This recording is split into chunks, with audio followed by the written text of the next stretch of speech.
Ons staan hier langs die Egeïese See in Klein-Asië by die derde Efese, wat 'n baie belangrike rol gespeel het in die vroeg-Christelike kerk. Ons is besig om ons dokumentêr te skiet oor die kerk in Klein-Asië op die voetspore van die apostels op vaste fondamente. Hier langs my staan die aanbieder Hannes Neet. Hannes, is nou al meer as 10 keer wat jy hier in Turkye kom besoek aflê het. Waarom sou jy sê is hierdie gedeelte van die wêreld so belangrik vir die vroeg-Christelike kerk en die geskiedenis en vir ons as Christene vandag? Ja, Skalk, is 'n wonderlike voorreg om die afgelope 20 jaar die land op verskeie terreine te kon leer ken. Ons het eintlik moeite gedoen om elke keer so 'n bietjie 'n ander gedeelte te verken en te leer. Juist omdat die vroeë Christelike kerk hier vandaan ontwikkel het en oor die wêreld versprei het.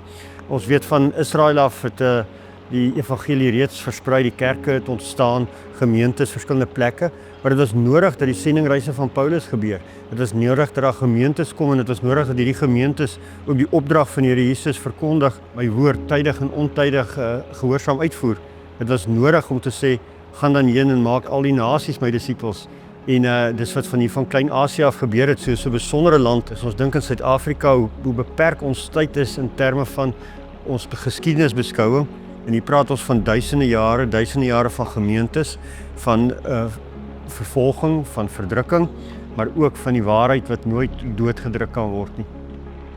Die beklemtoning van die waarheid. Dis waaroor dit gegaan het in die gemeentes hier in Klein-Asië, en in die besonder die briewe wat uit Patmos hier by hulle aangekom het en die Here Jesus wat hulle opgeroep het om meer te wees as net lou, om meer te wees as net 'n flou liggie, om werklik lig in duisternis te wees. Dis 'n boodskap wat die kerk vandag so nodig het, en met hierdie dokumentêr wil ons graag ons kykers help om iets daarvan te beleef en opnuut aangemoedig te raak om dit te doen. En daarom is dit so wonderlik hier waar ons in die ruïnes rondstap en beeldmateriaal versamel, dat ons amper letterlik vir jou help om dieper te delf, uiteindelik hoër te kyk, sodat ons almal meer kan sien.